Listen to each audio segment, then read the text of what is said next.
Hello दोस्तों, हमारे channel अमृत coaching centre में आप सभी का स्वागत है। हर रोज की तरह आज भी एक नए लेसन के साथ, एक नए टॉपिक के साथ और एक नई जानकारी के साथ आए हैं। आज का हमारा टॉपिक है इन द मार्केट, यानी बाजार में। क्लास 4 इंग्लिश लेसन 15 है। जब हम कभी बाजार में जाते हैं तो ढेर सारी वस्तुएं खरीदते हैं, तो इस लेसन में उसी के बारे में बताया गया है। तो वीडियो को अंत तक ज़रूर देखिएगा और इस तरह का कंटेंट हम बनाते रहते हैं। यदि आपको कोई समस्या होती है अंग्रेजी पढ़ने में तो आप कमेंट बॉक्स में लिख कर भेज सकते हैं। यदि आपको इस प्रकार का कोई लेसन का वीडियो चाहिए तो आप कमेंट बॉक्स में लिखकर उस लेसन का नाम, क्लास का नाम भेज सकते हैं और आप तक हम ज़रूर पहुंचाएंगे। और अपने दोस्तों तक शेयर ज़रूर कीजिएगा ताकि उनको भी समझ में आए, पढ़ना उनको भी आ जाए। यहाँ पे है इन द मार्केट, यानी बाजार में। तो कहानी यहाँ से शुरू होती है। Mother gives a list of items to Alia and says. Alia की माँ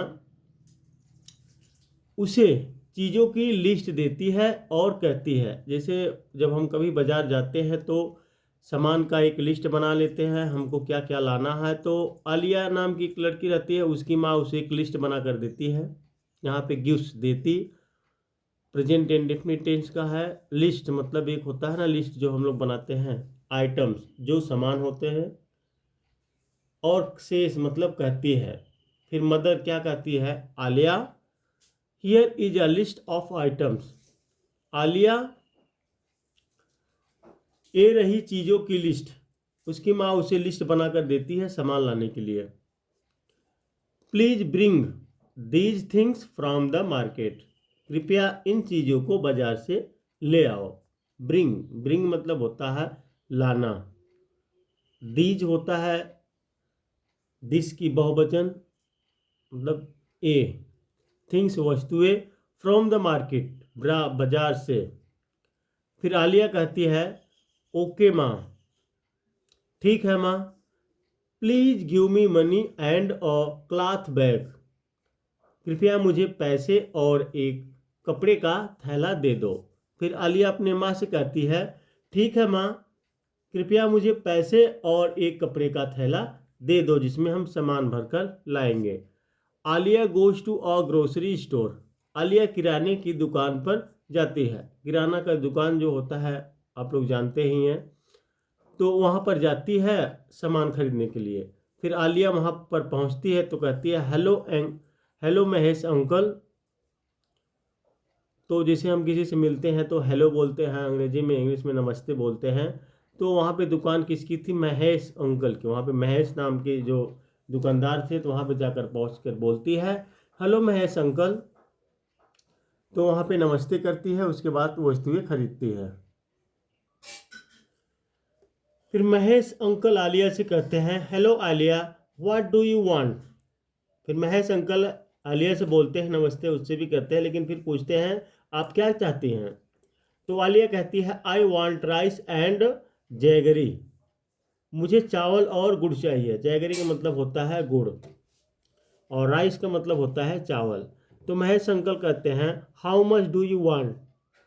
महेश अंकल आलिया से पूछते हैं कि आपको कितना चाहिए। जैसे दुकान पे हम लोग जाते हैं, कोई सामान लेते हैं तो वहाँ पे पूछते हैं ना आपको कितना चाहिए। तो आलिया कहती है 2 kg राइस, यानी आलिया कहती है कि 2 किलो चावल। फिर महेश अंकल कहते हैं how much jaggery do you want. Mahesh uncle Alia से फिर कहते हैं कितना गुड़ चाहिए, यानी आपको कितना गुड़ चाहिए। तो आलिया कहती है कि 1 किलो जैगरी एंड और डजन एग्स। 1 किलो गुड़ और 1 दर्जन अंडे। देखिए, अब आप कभी दुकान पर जाते हैं तो किस तरीके से अंग्रेजी में बात करना चाहिए। कोई सामान जब हम लोग लेते हैं तो इस लेसन के माध्यम से आप लोगों को ढेर सारी जानकारी प्राप्त हो सकती है। फिर महेश अंकल कहते हैं ओह यू वांट 12 eggs।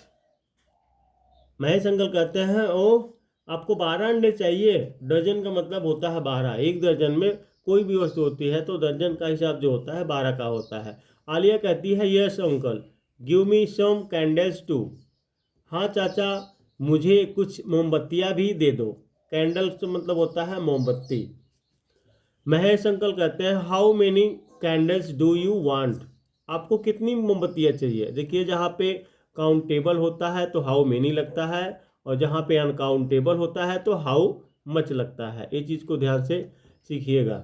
जो चीज़ हम गिनती कर सकते हैं वहाँ पे हाउ मेनी का उपयोग होता है कितना के लिए, और जहाँ पर जो चीज़ नहीं गिनती कर सकते हैं हम लोग, जैसे पानी, दूध, ये सब हो गया तरल पदार्थ, तो उसको गिनती नहीं कर सकते हैं तो हाउ मच लगता है। अब यहाँ पे एग्स है या बनाना, सजनी, अंडे, केले, ये सब काउंटेबल होता है, गिनती कर लेते हैं, तो वहाँ पे मेनी का उपयोग होता है।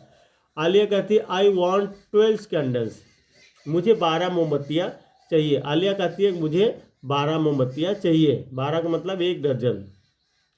महेश अंकल कहते हैं फिर do you want anything else. Mahesh uncle फिर उससे पूछते हैं आलिया से कुछ और चाहिए। फिर आलिया कहती है नो अंकल, नहीं uncle. Can you please give me the bill.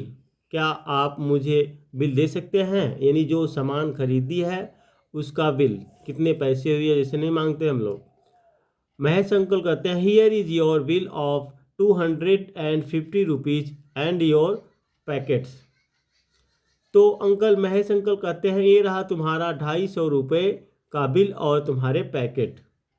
Alia कहती है uncle I have brought a cloth bag. Uncle, मैं कपड़े का बैग लाई हूँ। क्लॉथ बैग मतलब कपड़े का बैग, जिसको झोला भी बोलते हैं, थैला भी बोलते हैं। I don't use polythene bags. मैं पॉलीथीन बैग का उपयोग नहीं करती हूँ। अंकल कहते हैं, यानी महेश अंकल कहते हैं दैट्स गुड, यह तो अच्छा है। आलिया कहती है uncle don't you know that we must not use polythene bags. Alia बताती है दुकानदार को, जो महेश अंकल रहते हैं, कि अंकल क्या आप नहीं जानते हैं, यानी डोंट यू नो, आप नहीं जानते हैं, दैट की we must not use polythene bags, हमें पॉलीथीन बैग्स का उपयोग नहीं करना चाहिए। सही बात है, हम लोगों को पॉलीथीन का जो होता है उसका उपयोग नहीं करना चाहिए। कभी भी हम सामान खरीदने जाते हैं तो अपने जो होता है ना क्लॉथ बैग्स, यानी कपड़े का थैला लेकर जाना चाहिए, उसी में अपना सारा सामान लेकर आना चाहिए। फिर महेश अंकल कहते हैं I know Alia but other customer don't bring cloth bag like you. Mahesh uncle कहते हैं आलिया मैं जानता हूँ, यानी आई नो आलिया, आलिया मैं जानता हूँ, बट लेकिन अदर जो दूसरे होते हैं customer don't bring cloth bag like you, ग्राहक यानी दूसरे ग्राहक, कस्टमर मतलब होता है ग्राहक, आपकी तरह कपड़े के बैग नहीं लाते हैं। आलिया कहती है if you stop giving polythene bags, जब आप पॉलीथीन बैग देना बंद करेंगे, they will bring cloth bags, तो लोग कपड़े के थैले लाएंगे। यदि आप दुकानदार बंद कर देंगे पॉलीथीन, तो सभी लोग धीरे धीरे कपड़े का थैला लाना शुरू कर देंगे। महेश अंकल कहते हैं यू आर राइट आलिया, आप सही हो आलिया, आप सही कह रही हो आलिया, यानी आप सही कह रहे हो Alia. From now onwards I will do this, अब से मैं यही करूँगा। महेश अंकल कहते हैं कि अब से मैं यही करूँगा, कि जो पॉलीथीन है उसका उपयोग नहीं करेंगे। फिर आलिया कहती है uncle please take the money, thank you, कृपया जो होता है प्लीज़ पैसे ले लो और धन्यवाद। तो इस लेसन में देखिए, कभी भी हम लोग जब सामान खरीदने जाते हैं दुकान पे, तो किस तरीके से दुकानदार से हम लोग को बात करना चाहिए और किस प्रकार से हमको सामान मांगना चाहिए, पैसे के बारे में बात करनी चाहिए, वस्तुओं के बारे में बात करनी चाहिए। एक छोटा सा लेसन है और इसमें ढेर सारी जानकारी है, तो इस लेसन को बार बार ज़रूर पढ़िएगा और अपने दोस्तों तक शेयर करना ना भूले। फिर मिलेंगे एक नए लेसन के साथ, एक नए वीडियो के साथ।